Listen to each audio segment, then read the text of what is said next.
Good morning if it's morning where you are. Good afternoon, it's afternoon where you are. Welcome to another Tech Leaders Launchpad live stream. If this is your first, I'm Andrew Murphy, and this is a live stream where we talk about everything to do with technology leadership. And I share the people that I learn from, the people in the community that give me insights that I don't have in order to be a better technology leader. This is a journey I've been on for the past few years now, but it all started 15 years ago when I became a tech leader for the first time. Nobody was giving me help and support back then. I had to learn everything the hard way. And so now I try and make sure you don't have to learn things the hard way. And with me today is Macklin. Say hello to the folks at home, Macklin. Oh, you're muted. Hello, everyone. Hi. Hey, and I like to kick these off with a little bit of a icebreaker, where I asked you the question: what's your favorite technology gadget that isn't your phone or your computer? Yeah, for me at the moment, it's probably my e-bike, my electronic bike. I don't know if I've got any people coming from Perth at the moment, but for me, I ride around the river all the time. I commute to work. I ride on the weekends. I'm kind of obsessed with it. It's sort of changed my perspective on a lot of things as well. Interesting. Yeah. In what way? I'd be the sort of person who take a car on trips. I sort of didn't see myself being able to kind of do a trip on a bike that's 30, 40 Ks, which you can do on this sort of thing. So, I could see myself coming home on the bike and I'm able to unwind. Whereas if I'm taking the bus or public transport or a car, I'm sort of still in the zone and I don't have the separation or anything like that. That's interesting. Do you reckon that's the isolation or the activity or a little bit of both? Like, what about the bike kind of is different to a car or public transport? I think it's just being outside. Like there's studies that say the presence of being outside and seeing green and seeing trees and stuff like that does stuff to your brain. So I make an effort to sort of ride through the parks and all of that stuff around Perth, and I think it does positive stuff to your brain. Yeah, I definitely find that I unwind better in nature than in human constructed environments. Like if I'm ever feeling stressed or whatever, just going out and being in nature just really helps me like unwind in a much better way than anything else does. My favorite tech gadget, I mentioned this last time, but I didn't have it to show. This time I'm going to actually show it. So these are the glasses that I talked about last time, which have the lens inside, where they basically work as a USB-C display, and then I can wear them on the plane, and I can connect it to my iPad or my laptop or my phone and watch media without having to either crane my neck down and look at an iPad in front of me or look at the 480p display that's in the back of the seat in front of me. So these, if you do a lot of traveling on a plane, are a really, really good investment. Yeah, nice. Yeah. As always, this is a live stream. We do these live for a reason, which is that you can share things, ask us questions. So, for example, Daryl here is just saying hi, but this is a great example. If you want to ask us a question, please feel free to do so, and we will answer as many of them as we can. So please don't just watch us passively. Get engaged in the conversation, ask questions. This is a good time, Macklin. We're here. The title of this live stream is "Scaling Your Tech and Teams with Just Enough Process." And this is something which you and I discussed as what we were going to talk about on this live stream. Can you kind of use that as an example for you to just give us a little bit of your background, who you are, and then why this topic in particular is important to you? Yeah, so I've been working in tech in Perth for probably about 13 years. I haven't checked. I think it's about 13 years now. But I've been playing with computers and coding for a lot longer than that. I started out, I guess my first experience with coding and programming and all of that was making game mods for Warcraft 3, making Flash games and stuff like that. That's where I kind of developed a passion for it. In Perth and in a professional sense, I've worked at a couple of places, and they're various sizes, so really big organizations, but more recently, a couple of startups based in Perth that have seen some success. the job before my current one was a startup that when I joined was smallish, scaling up. I spent about 5 years there, and I got to see that sort of journey and all of the pain points you experience as you go along the way from scaling to hundreds of engineers. And now more recently, I'm in a much smaller startup, and I'm hoping to bring that. This much more startup is WeMoney. That's where I'm at now. I'm hoping to bring all of that stuff that I've learned and all that experience that I have, seeing an organization scale up and knowing all of those points along the way where adding the right process because you've doubled the size of your team can be really effective. Yeah, I guess there's a whole heap of risk associated with this rapid scaling environment, and where you might have been a startup 6 months ago where you could all get around a table or all get into a Zoom call and discuss something. When you get to the point of scaling teams and having multiple teams and maybe teams of teams, there's a whole heap of stuff that potentially goes into that you've got to solve. You can't use the systems and the methods and the processes that you were using historically, but you also don't want to look at what Google is doing with its tens of thousands of people and go, that's the way we should do things. Like there's something in the middle there, probably closer to what you are doing than what Google's doing, especially early in your journey. Yeah, and I mean, absolutely. Google didn't do that. Didn't do the process they have now straight away either. Yeah, that's definitely true. I think particularly with startups, like one of the most dangerous things that can happen with not having the right amount of process, like having too little or too much.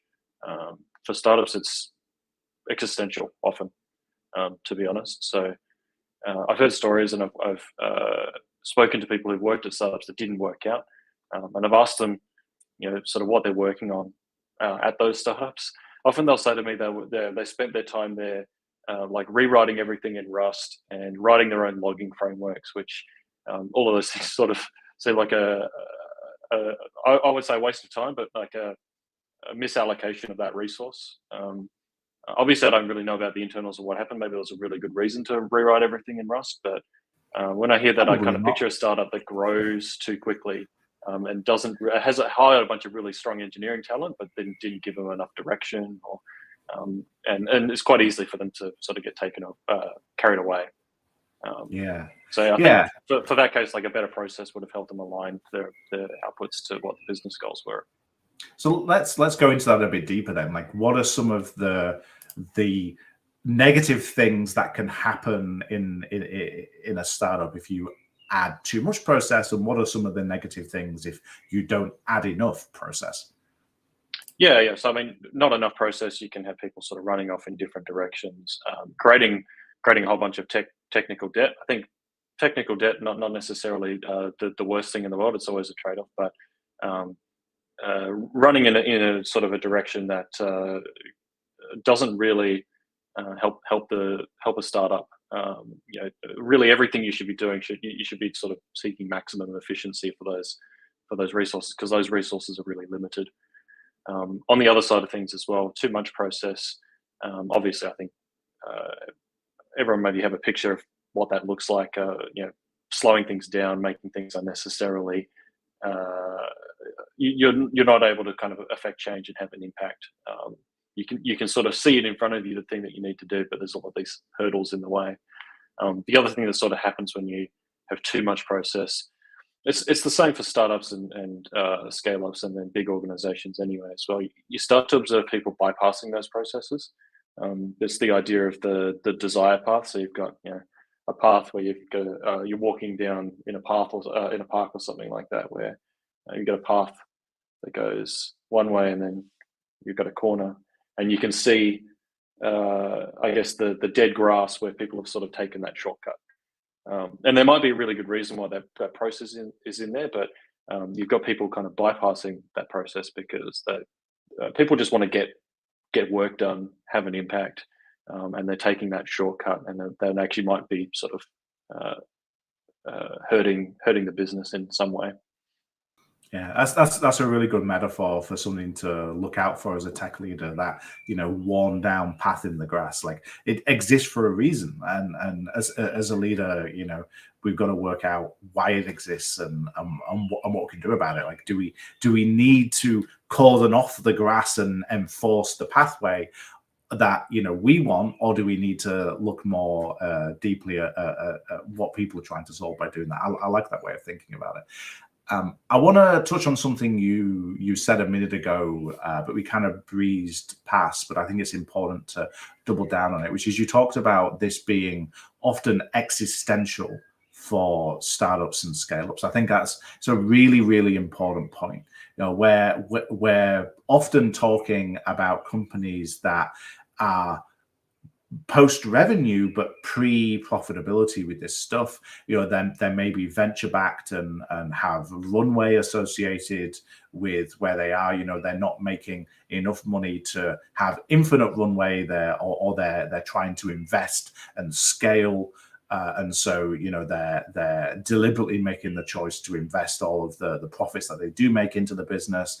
And so, there's a part of this which is, if we put too much process in place and we don't enable the teams to work quickly and get things out of the door, we're going to run out of runway before we see the value behind the development efforts. Is that something that you've observed, mistakes that people have made in that space? Yeah, absolutely. I think I've seen definitely both sides of it, where you've got the startup that is maybe post revenue and turning a profit, and they've got a lot more breathing room, and they can afford to maybe have more process and sort of spend a little bit more time and effort delivering stuff, because they've got that kind of that buffer.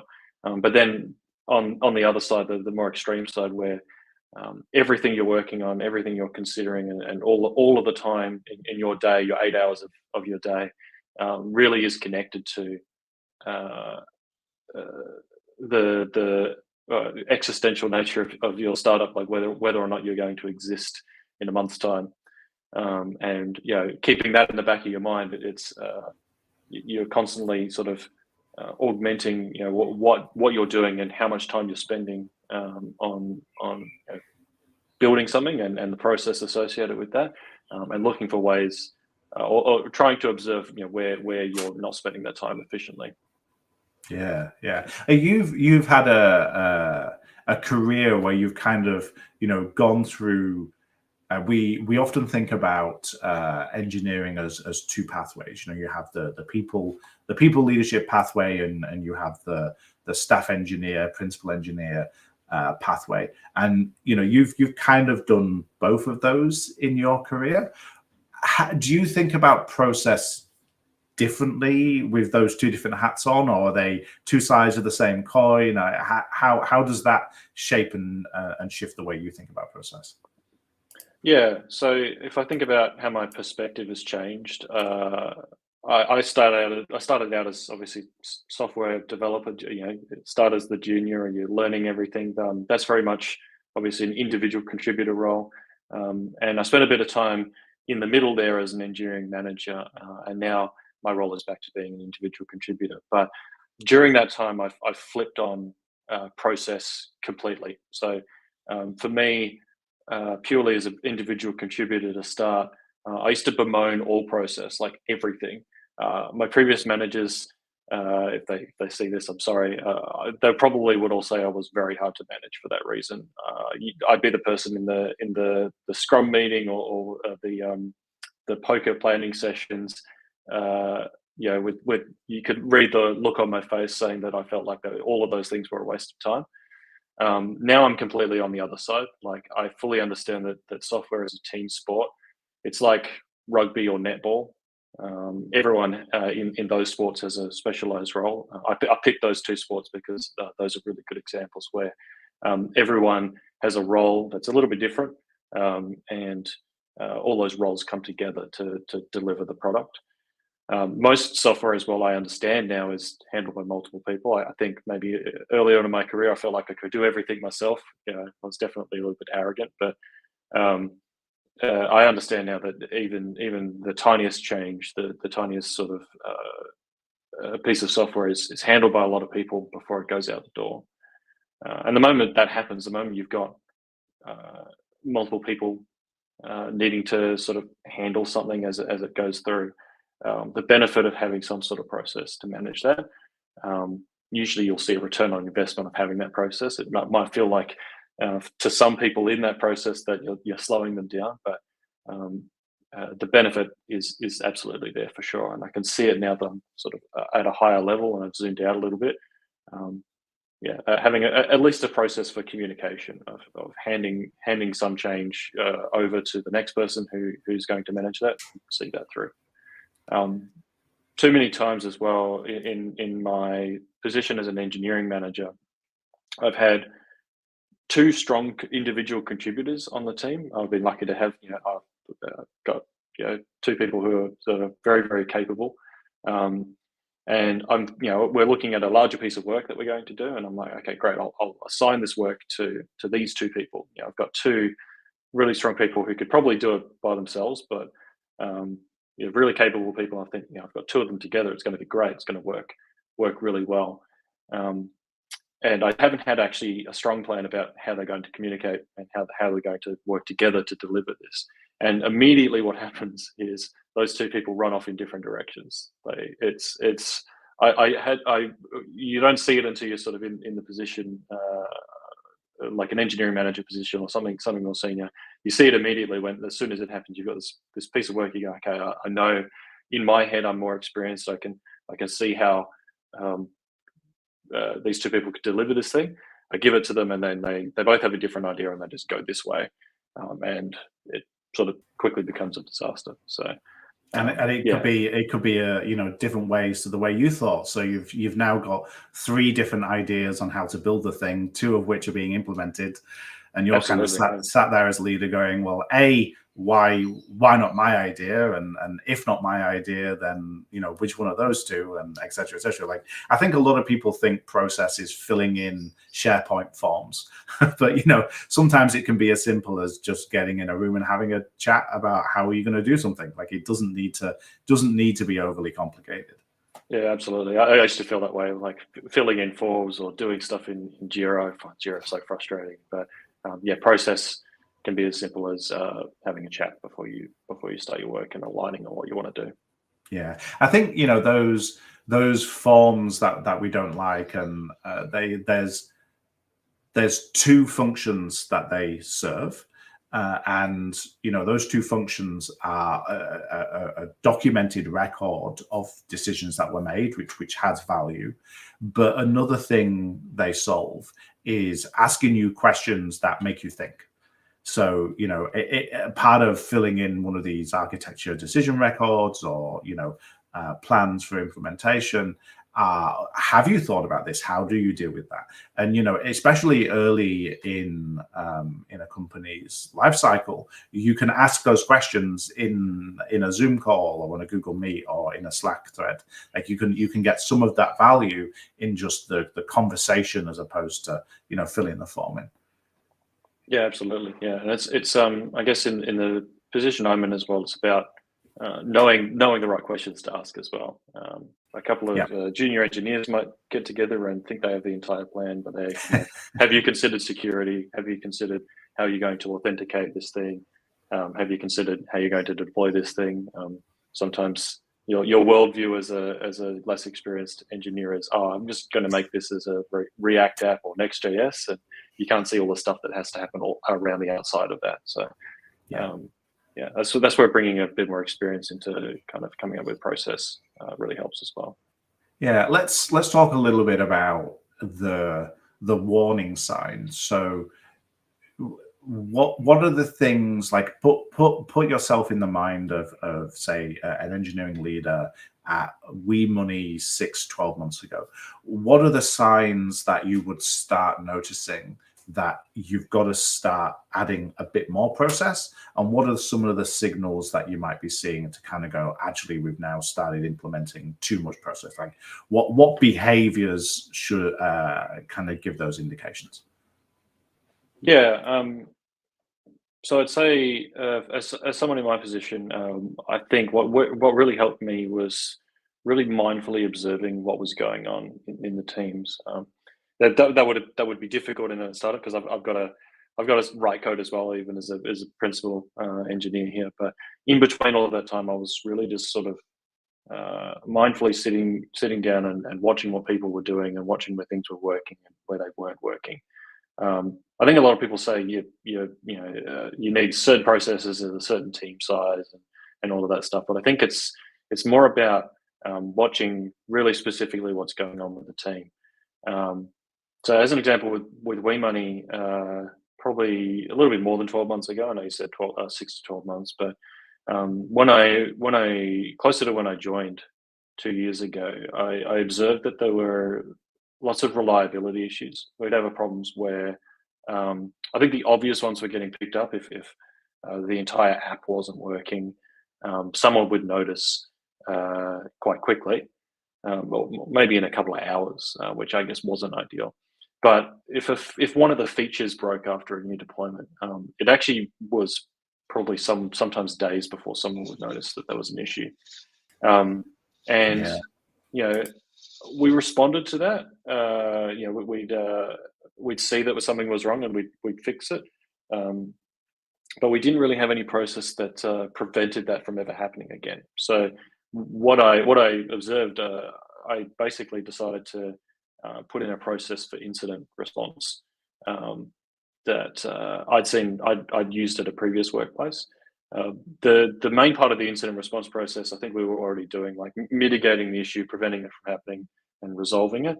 But the actual more valuable part of that process was a post-incident review, or actually we call it a post-incident interview for a different reason. But that post-incident process was an opportunity to discuss what actually happened, discuss in detail what went wrong. Often you do a thing like a five whys, like why did that actually break? It wasn't because this line of code was different. Like what process did we not have, or where did sort of communications fall apart, for example?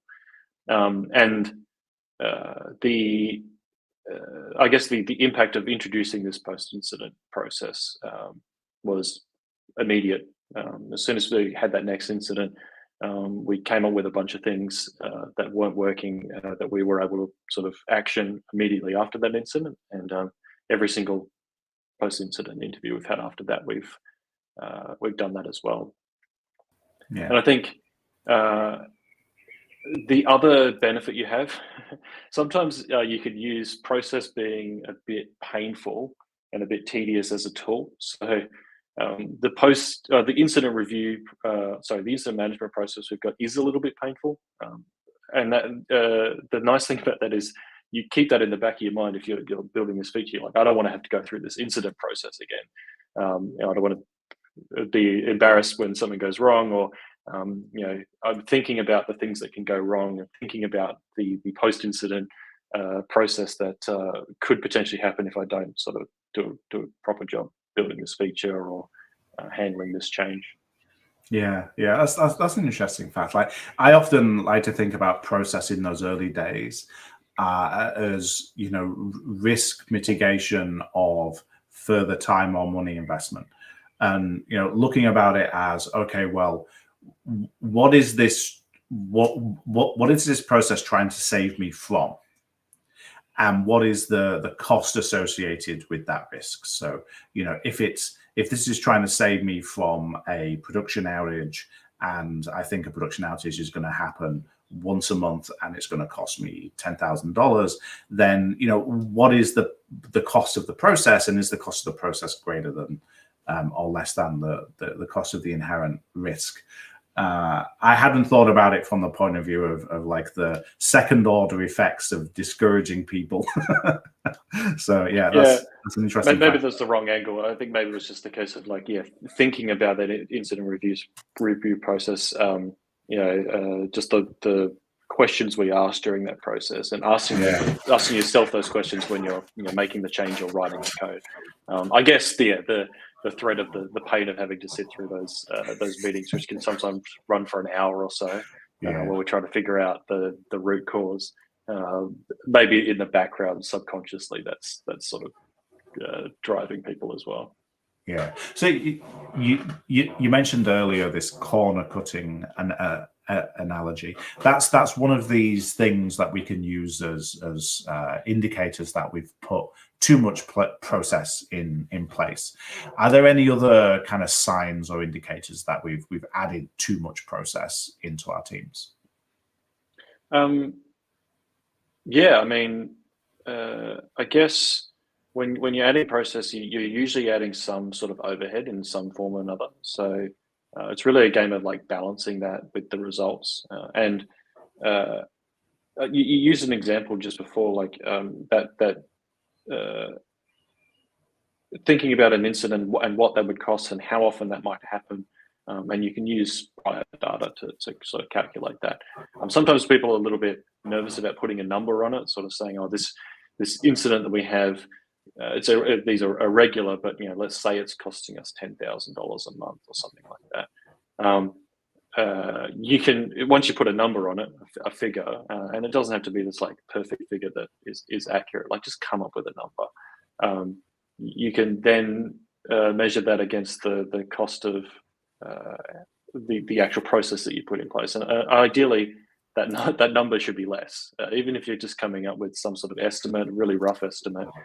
If this process is costing you $5,000 a month, then you're getting actually a return on investment there, because you do the math. It's fairly simple. One other thing I like to do to test if I've got process, I've got too much process. A colleague I used to work with used to always say that you should cut process until it hurts, and you can kind of just do that. Like if you're sort of observing something, it's like, people don't like this. This is cumbersome, and this particular thing that we're doing, it takes too much time. Just skip it for a while, assuming you can, assuming that that process doesn't exist for sort of a compliance reason. Just skip that process for a while. So you ask yourself, like, why are we doing this release train and batching up all of our changes and handling all of these like merge conflicts every 2 weeks? Like, what exactly is stopping us from just releasing this change, this one change right now? Just do that. What are the hurdles that are in front of us? And quite often, a lot of those are self-imposed hurdles. Why don't we just this change? We'll just push it straight into production. And then you maybe realize that helps you realize either there's a good reason for that process. Usually batching all your changes into one gigantic release change, I can't think of anywhere where that's you're getting a return on investment there versus doing truck-based development. But sometimes it just takes removing that process to see what the world is like without that in order to understand it. Yeah, and I guess there's a risk inherent in that, which is you might have just discovered the happy path and in doing that one release, but then you remove that process, and then suddenly 3 weeks later you find the unhappy path, and this is why we had the process. But at the very least, you've like reminded everybody why that process is important and why we need a little bit of the overhead for 80% of the cases, because when we don't have that overhead on 80% of the cases, the 20% just massively blow out the time. Yeah. Well, I had this actual experience with the release train thing at WeMoney as well. We used to do releases. It was once a week, maybe once every 2 weeks, depending on how much needed to go out. And we just said, like, what's stopping us from doing a release every day?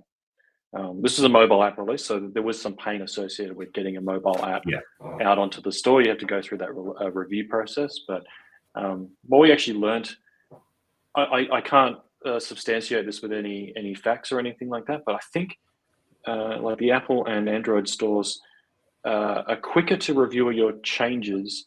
I don't know how this works in the background, but they're quicker to review your changes. That turnaround time goes down if you're releasing more often.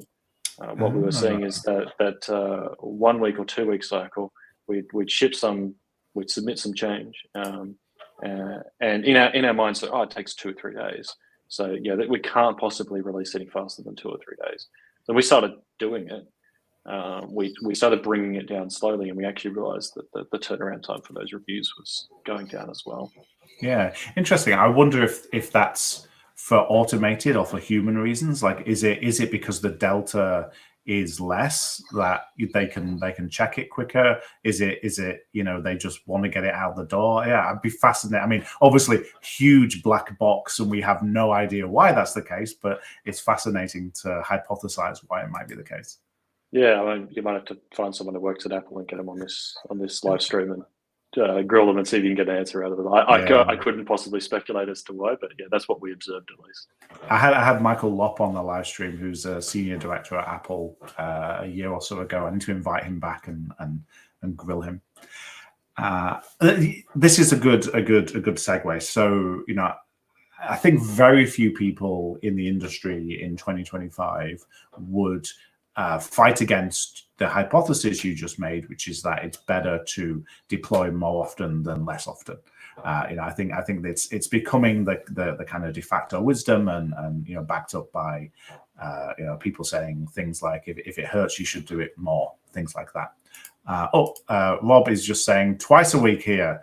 Rob, do you want to remind the folks who you work for?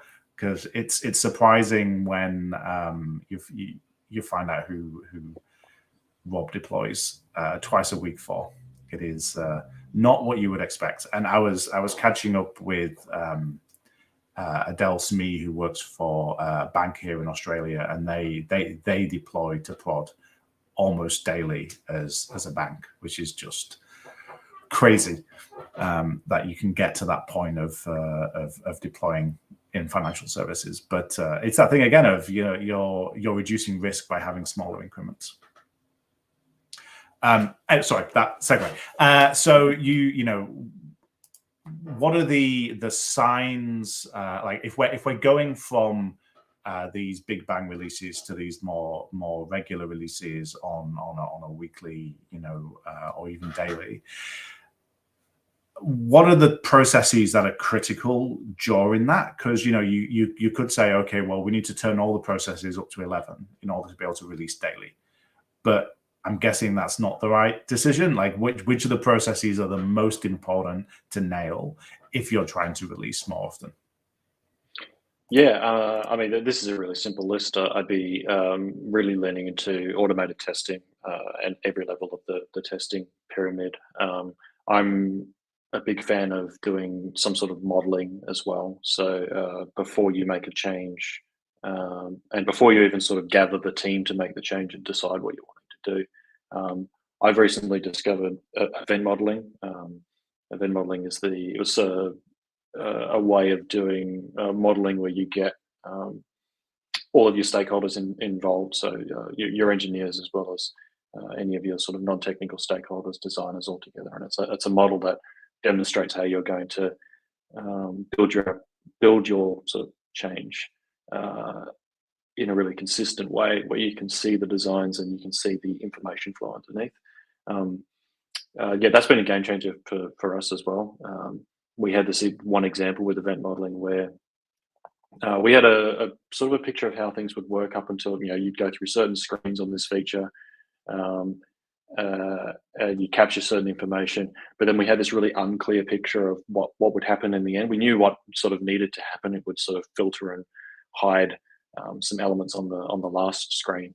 We had no way to connect it, and we had this. I think everyone had a different idea, but everyone has sort of a vague idea that there'd be this complicated algorithm that would decide everything. And what we actually came to is, as we went through those steps, we worked out it was just a maths equation, and the output was a number. And then on that last screen, you just hide everything where that number was higher or lower than that last one. But it took everyone sitting down and seeing this model with the screens along the top and then the information flow at the bottom, and then understanding how that would kind of result in the output for that last screen. Yeah, I'm a huge fan of event modeling now. I guess the other parts that I think that are really key for enabling you to deploy multiple times a day are some sort of technical review and handover. Deploying multiple times a day, when your team gets bigger as well, you need some way of being able to take what the change you've made, and explain it to your other team, because you're going to have people in your team that just aren't working on the same stuff you are. They're sort of further and further away from what you're working on. They understand it less. So if you're able to kind of package up the change that you've made, everything you've worked on for the last couple of weeks, explain it all to a technical audience, and then actually do it, like actually hand it over and tell everyone what you've done. Have that sort of documented. That's really, really important, because then someone who's not you, who might need to go and make further changes to that immediately or in 2 years, understands how that works. You see that a lot in startups. There's not a lot of there's not a lot of investment in that sort of thing, and then you come to that startup running for 2 years, and all the code is mysterious and no one understands how it works, and the people who wrote it left, and you actually incur a lot of time just sort of bringing yourself up to speed. Whereas that technical review process would help you get there quicker. You could understand the justifications and the decisions that were made. And I also like architecture decision reviews as a more long-term thing. It avoids examples where we have an example of Boy Money where we were running MongoDB, and the decision to sort of bring that in halfway through, or like everything up until that point was Postgres. The decision to bring that in was causing us a lot of pain. There was two database technologies. The way this Mongo database was managed was very different and cumbersome, and had a bit of a learning curve. But we also couldn't work out why that was there, where everything else was using something else. There was no record of that decision. It was hard for me to come in and say we're not going to use this. Like, why are we using two different kinds of databases and two different versions to manage? So every time we have to upgrade your databases once a year to the latest version, we'd have to do it twice.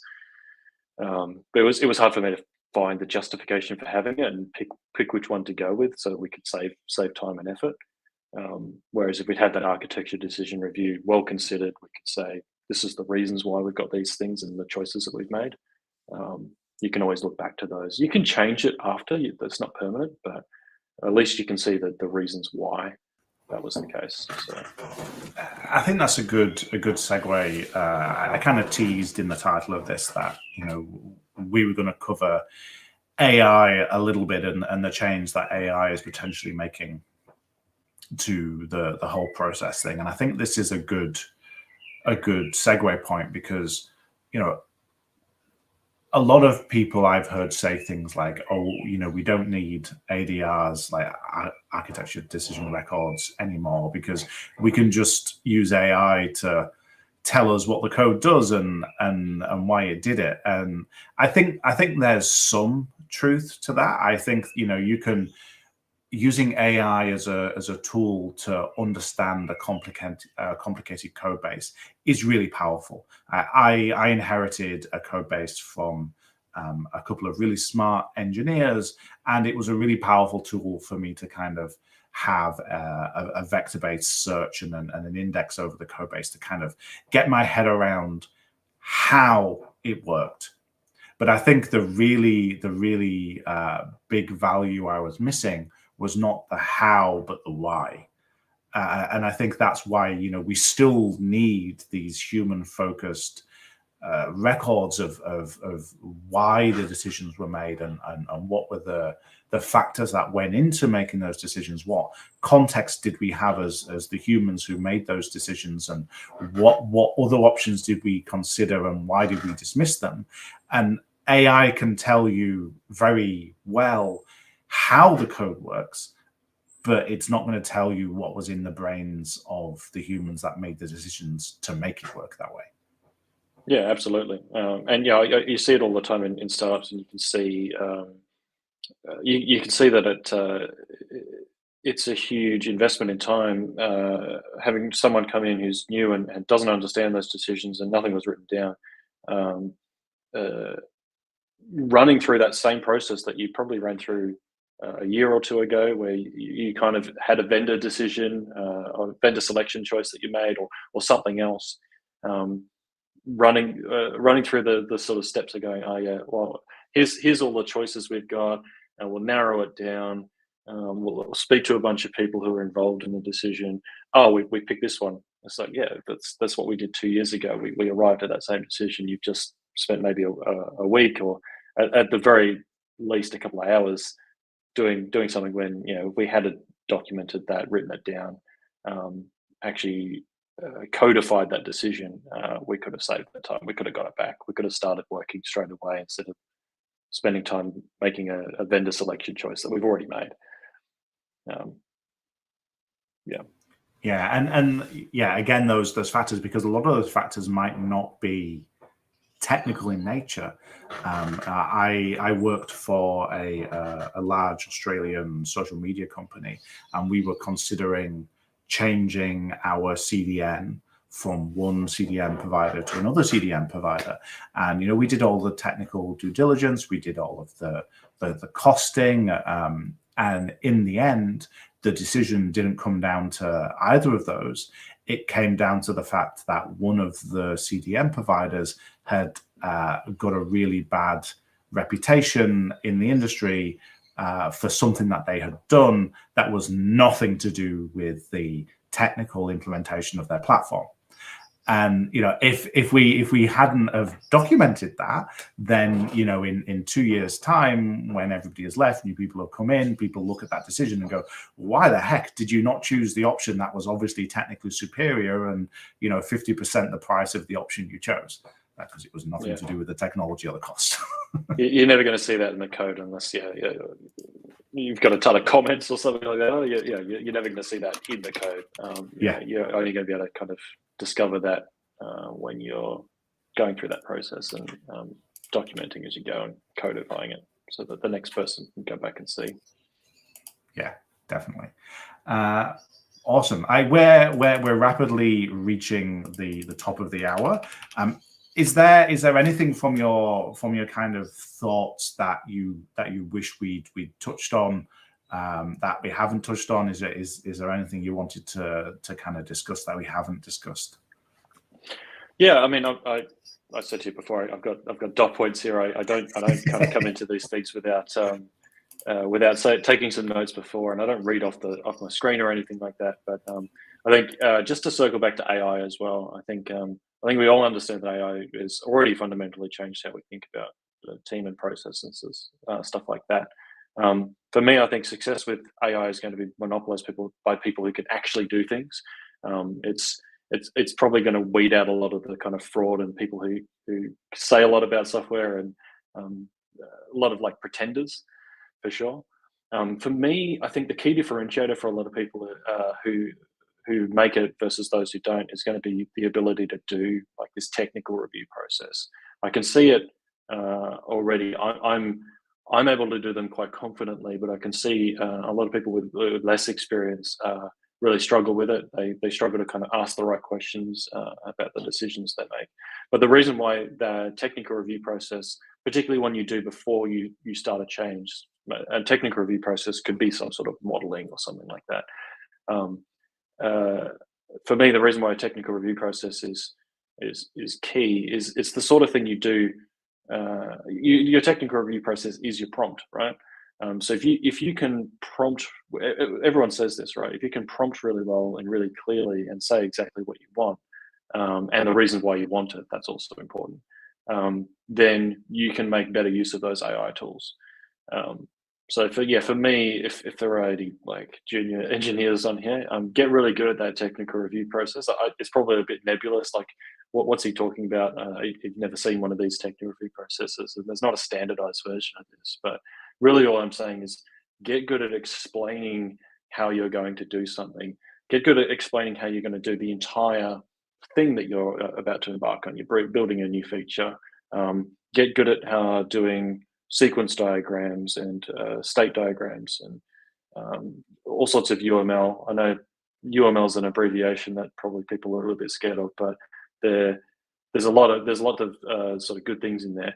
And if you can get good at describing what you're going to be able to do, what you're going to do, then that's going to really amplify how effective you are at AI. And then you have this other benefit of people can see the trail of all the decisions that you've made. You've got a really clear kind of work log, and it's really easy to point to all of the things you've done and say, oh yeah, this is me. This is the impact that I'm making here as well. So yeah, that's my thoughts on that. Yeah, I use AI a lot. One of the the things that I do is I'm the CTO at an AI company, and so I use it multiple times a day. And one of the things that I've come to realize about it is that when you engage the AI and how you engage the AI in the decision-making process radically changes the value. And one thing that I've noticed is engaging the AI too early in the process wipes out my thought process behind something. Like if I engage an AI in a decision-making process before I have thought through the problem myself and come up with some ideas and opinions and ways of thinking about it, I often find that the decisions that I make are not as good. And so, the best approach I've found have been starting the decision-making process myself and then asking the AI to challenge me on my decisions and to give me perspectives and to ask me questions on the decisions that I think are the right decisions. And I've found that to get me to be much more effective decision maker than just saying to the AI, this is the problem I want to solve, tell me the solution to it. It's been a big change in my behavior. I work that way as well. The one caveat to that I'd say is just be a bit careful, because AI is super agreeable. Like the phrase "absolutely," you're absolutely right comes up all the time. Claude is the worst. Like I actually get irritated by Claude because it's just so appeasing. Yep. It's usually a bit funny, but tell AI to grill your solution. Give you a bit of a roasting. Tell them how bad it is. It actually sometimes reveals stuff about it that you didn't realize. So. Yeah, and you can always dismiss it afterwards. Like it's part of the decision making process. But this is again the thing of there's a discussion in our industry right now about AI generated code and people submitting AI generated code, and then when it fails, holding their hands up and go, it's not my code, I didn't write it. And I'm very much of the opinion that if you commit code to the code base, you wrote the code. Whether it was generated by an AI or by your fingers, you have ownership over that code and the impact that code makes. And as a leader, it's the same with the decisions we make. Those decisions can be informed by, enhanced by AI, but we're still accountable for those decisions. And if they mess up, we can't just go, well, that's what Claude told me to do. And it's like, no, you're the leader. You're the person that made the decision. AI just helped you make it. This isn't a new thing either. Like you'd say the same thing about people in a pre-AI world about people who copy paste stuff from Stack Overflow. Yeah, it's not my code. I got it from Stack Overflow. So that's not good enough. So yeah, no, exactly. It's exactly the same problem. Cool. All right, we have reached the end of the hour. I am. Just before that, Rob has just posted code generated by LLMs versus code generated by meatbag LLMs. Yes, that's a very, very good point. Both the code that humans create and the code that computers create can be bad and good, and it is up to us as professionals to decide which things we commit and use and which things we don't commit and use. Very, very valid point. Awesome. So we are at the top of the hour. Thank you, Macklin, for talking to me about this topic. It's been fascinating. I love this idea of how do we do things better without overcooking the egg and without having too much process but not enough process. I think these topics are endlessly fascinating for me. Yes. Great. Thanks for having me. It's been fun to sort of have a chat about this sort of stuff as well. I definitely don't see myself as the expert in process as well. I don't think there are very many people who could probably confidently say they are, but it's nice to share my thoughts and opinions and have a chat. Yeah, I think anybody like I think with this stuff, there's a risk that anybody that calls themselves an expert is actually a consultant consulting in who hasn't had the real lived experience in 15, 20 years. And so I think it's actually better to talk about this with people who are actively practicing and doing this stuff rather than people who say they're experts who haven't actually had a real job in 10, 20 years. Absolutely. So next up on the Tech Leaders Launchpad live streams is I've got Inga Flammer. We're going to talk about a very similar topic, which is scaling up without slowing down. How can we look at growing your teams and hiring and onboarding and kind of, you know, adding more human beings to your companies without slowing down too much, and we're going to look at what those two things actually mean. Like, what does it mean to scale up, and what does it mean to slow down? And you know, the too many cooks metaphor, where if one of us doesn't mention the book, The Mythical Man Month, then I don't think we've done our job as people who are discussing this topic. But I'm really looking forward to that discussion. That's going to be in about a month's time at the end of October. At our usual time slot of 8 a.m. Melbourne. If you're new to the live stream and you want to know more about me, you want to make sure you stay informed about these events, I have a newsletter where I post all my upcoming live streams, all the stuff that I'm doing. I also share resources and articles that I found around the internet that are important for technology leaders to learn from. If you want to do that, please feel free to subscribe to the newsletter. I'm also doing a couple of in-person training workshops. I've been doing them all over the place. I've done them in New Zealand, I've done them around Australia, and the last couple I'm doing this year are based in Melbourne. Well, I'm doing one in Colorado Springs next week, but I think that's already sold out. The last one I'm doing in the year in Australia is in Melbourne. I'm doing one on the 30th and 14th of October, which are, you know, the kind of introduction to technology leadership on the 13th, and then the things that are the trickiest in technology leadership, in my opinion, which is handling difficult conversations, giving people feedback, and handling conflict. If you want to come along to those, I would love for you to come along. If you're a company, you want to send a few people along, I do give discounts for group bookings. Macklin, is there anywhere you want to send the folks? Is the best place for people to get to know about you and what you do, your LinkedIn profile? Shall we post that in the chat? Yes, yeah. Just find me on LinkedIn. I'm kind of the only Macklin, so I'm fairly easy to find. Just type in my name if you want to connect with me and say hi. It's funny, like this is something which I come up against, being having my name, which is the most common Irish surname, and then one of the disciples as my surname. You have no idea how many Andrew Murphys there are in the world. I wish I had a more unique name, but unfortunately I don't. And so my usernames often have to be Andrew Murphy, 27, as opposed to being able to nab like you have been able to nab in a lot of places, just your first name, which is great. Yeah, it's one of the perks. How often do you have to spell your name to people? It's almost exactly how it's said. Oh yeah, or every time if I order a coffee, I get Matt or Mark or something like that, which I get used to. Yeah. So you don't have a Starbucks name? I've heard like a lot of people with complicated names would just have a Starbucks name, or they'll just say, "Yeah, my name's Chris."